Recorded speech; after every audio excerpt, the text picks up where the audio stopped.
Hello friends, हाय नमस्कार। मेरा नाम है पुनीत बंसल और मैं हूं एक नेटवर्क मार्केटिंग प्रोफेशनल। लेकिन मैं आपसे आज जिस इंपॉर्टेंट टॉपिक के बारे में बात करने जा रहा हूं वो है तकनीक यानी टेक्नोलॉजी। दोस्तों, टेक्नोलॉजी आज हमारी जिंदगी का एक बहुत बड़ा हिस्सा है, चाहे वो हमारी निजी जिंदगी हो या वो व्यापार हमारा बिजनेस हो। और नेटवर्क मार्केटिंग में आप जानते हैं हमारा सबसे इंपॉर्टेंट पार्ट होता है मीटिंग्स यानी लोगों से मिलना। और ये मीटिंग्स कई बार बहुत मुश्किल होता है क्योंकि हर वक्त कहीं जाना पॉसिबल नहीं होता और डिस्टेंस भी होता है, उसमें एक्सपेंडिचर्स भी बहुत होते हैं। तो एक ऐसी टेक्नोलॉजी है जिसका नाम है जूम या वेबिनार्स। इस जूम टेक्नोलॉजी के थ्रू हम दुनिया में कहीं भी किसी से भी कनेक्ट हो सकते हैं और वर्चुअल मीटिंग यानी फिजिकली प्रेजेंट ना होते हुए भी वर्चुअली हम उससे फेस टू फेस मीटिंग कर सकते हैं। तो एक बहुत अच्छी टेक्नोलॉजी है फ्रेंड, जिसने हमें एक कंफर्ट, एक कन्वीनियंस दिया है, जिसके जरिए हम जैसे पहले फिजिकली मीटिंग करते थे ऑफिस जाके, कॉन्फ्रेंस हॉल में जाके या लोगों के घर जाके, उसकी बजाय हम अपने घर से बैठ के या कहीं से भी हम हैं तो अपने एक डिवाइस यानी मोबाइल या लैपटॉप या किसी भी इंटरनेट डिवाइस के थ्रू हम ऑल ओवर इंडिया किसी से भी जुड़ सकते हैं और किसी से भी मीटिंग कर सकते हैं। तो ये जूम और वेबिनार टेक्नोलॉजी जो है इसने हमें एक बहुत अच्छी अपॉर्चुनिटी दी है।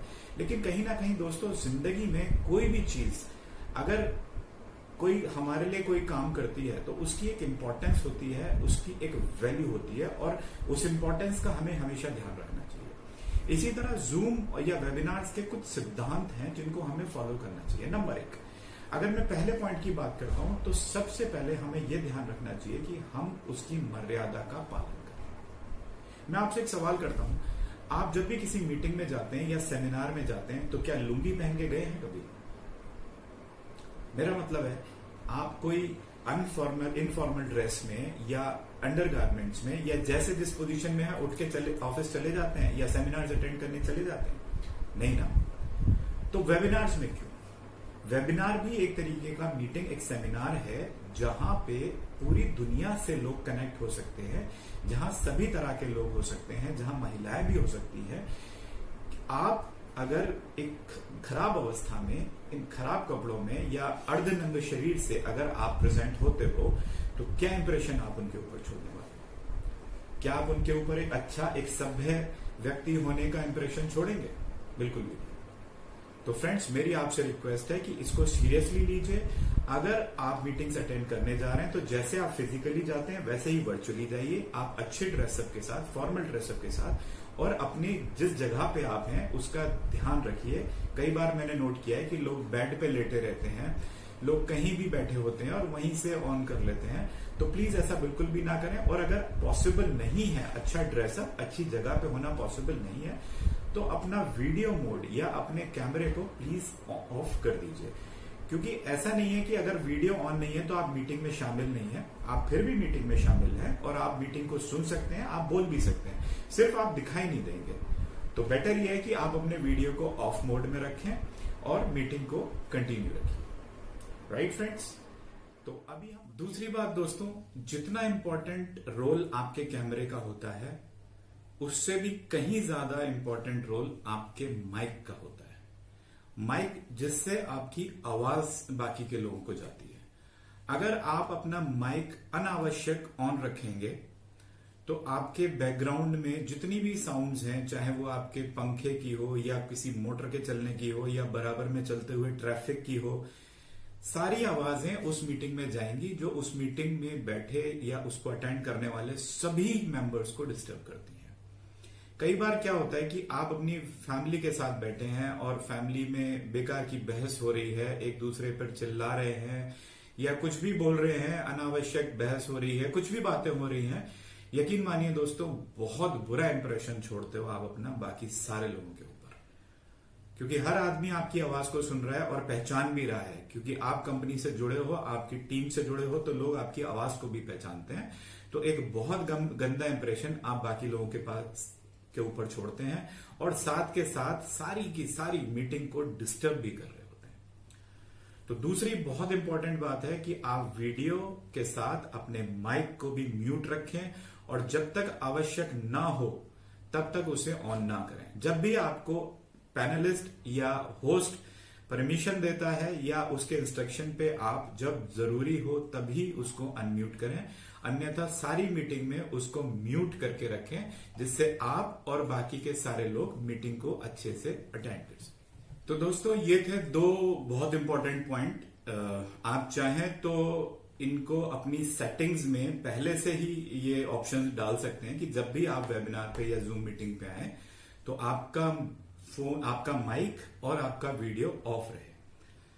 तो आइए इसके बाद हम अपने तीसरे सिद्धांत, इस मीटिंग के तीसरे सिद्धांत की बात करते हैं, अपने तीसरे पॉइंट की, जो रिलेटेड है चैट से। आपने देखा होगा जूम मीटिंग के अंदर एक ऑप्शन होता है चैट, उसका इस्तेमाल भी बहुत सोच समझ के करिए फ्रेंड्स, क्योंकि जब भी आप चैट करते हैं तो उसमें 2 ऑप्शंस होते हैं। एक, आप सिर्फ पैनलिस्ट से बात कर रहे हैं या होस्ट से बात कर रहे हैं। दूसरा ऑप्शन होता है टू एवरीवन, यानी आपकी चैट जितने भी लोग प्रेजेंट है हर कोई देख सकता है। जब भी आप मीटिंग के दौरान कोई चैट करते हैं और उसको सबके पास भेजते हैं तो लोगों का मीटिंग से दिमाग डाइवर्ट होता है, और ये बहुत नेचुरल बात है। अगर आपका कोई भी चैट या आपका कोई भी वाक्य उस मीटिंग के टॉपिक से अलग हुआ तो पूरी मीटिंग डिस्टर्ब होती है, क्योंकि टॉपिक से हम भटक जाते हैं और वहां पे 500, 1000, 1500, 2000, 2500 लोग भी हो सकते हैं जो आपकी एक सेंटेंस की वजह से जिनका समय बर्बाद होता है, जिनका फोकस डाइवर्ट होता है। तो फ्रेंड्स, प्लीज इस बात का भी ध्यान रखें, अगर चैट बहुत इंपॉर्टेंट कोई मैसेज आपको डिलीवर करना है तो उसको टू एवरीवन ना करके टू पैनलिस्ट के ऑप्शन पे जाएं, आप सेलेक्ट करें और सिर्फ तभी इंपॉर्टेंट मैसेज डालें जो आपको सिर्फ पैनलिस्ट को ही दिखाई देगा। तो फ्रेंड्स, आज के बाद जब भी आप कोई जूम मीटिंग या वेबिनार या ऑनलाइन सेमिनार अटेंड करते हैं तो इन 3 बातों का विशेष ध्यान रखिएगा, और इन सबसे ज्यादा इंपॉर्टेंट है जो होस्ट या जो पैनलिस्ट हैं उनके साथ कोऑपरेट करना बहुत जरूरी है। फ्रेंड्स, कई बार कुछ टेक्निकल रीजंस की वजह से कुछ एरर्स आ जाती हैं या मीटिंग थोड़ी डिले हो जाती है या बीच में मीटिंग पॉज करना पड़ता है, और वो किसी के भी हाथ में नहीं होता, ये टेक्नोलॉजी है, तो टेक्निकल एरर्स आना स्वाभाविक है। उस केस में बहुत पेशेंस की जरूरत है, और उस केस में इम्पेशेंट होने से कुछ भी नहीं होगा, क्योंकि वो जो पैनलिस्ट, वो जो होस्ट बैठे हैं वो सिर्फ आप ही के लिए बैठे हैं, और उनकी पूरी कोशिश रहती है कि उस एरर को रेक्टिफाई करके वो जल्दी से जल्दी मीटिंग को स्टार्ट कर सकें या रिज्यूम कर सकें। तो उनके साथ कोऑपरेट करिए। उस बीच में आप अगर उनको मैसेजेस लिखेंगे, फोन करते रहेंगे या व्हाट्सएप पे चैट करने की कोशिश करेंगे तो फ्रेंड्स यकीन मानिए कि उनको और ज्यादा डिस्टरबेंस होगा और हो सकता है मीटिंग और ज्यादा डिले हो जाए। तो आपका कोऑपरेशन बहुत जरूरी है। कुछ केसेस में होस्ट ने बहुत महंगे महंगे पैकेजेस लिए होते हैं और वो सारी चीजें वो सिर्फ आपके लिए कर रहे हैं, आपको ट्रेनिंग्स दे रहे हैं, आपको एजुकेशन दे रहे हैं। ये कोई मूवी शो नहीं है कि आपने एक टिकट खरीदा है और मूवी डिले हो रही है तो आप वहां पे सिनेमा हॉल में शोर कर रहे हैं। फ्रेंड्स, ये फ्री ट्रेनिंग प्रोग्राम्स हैं, इनमें ये सब कुछ आप ही के लिए हो रहा है, तो इसलिए प्लीज पेशेंस रखिए और होस्ट के साथ कोऑपरेट करिए। तो मैं समझता हूं आज के बाद जब भी आप कोई जूम मीटिंग या वेबिनार अटेंड करेंगे तो इन बातों का जरूर ध्यान रखेंगे, जिससे आपका भी बेनिफिट होगा और होस्ट को भी आसानी होगी, उसको पूरा कोऑपरेट करिए। Thank you so much. Happy networking.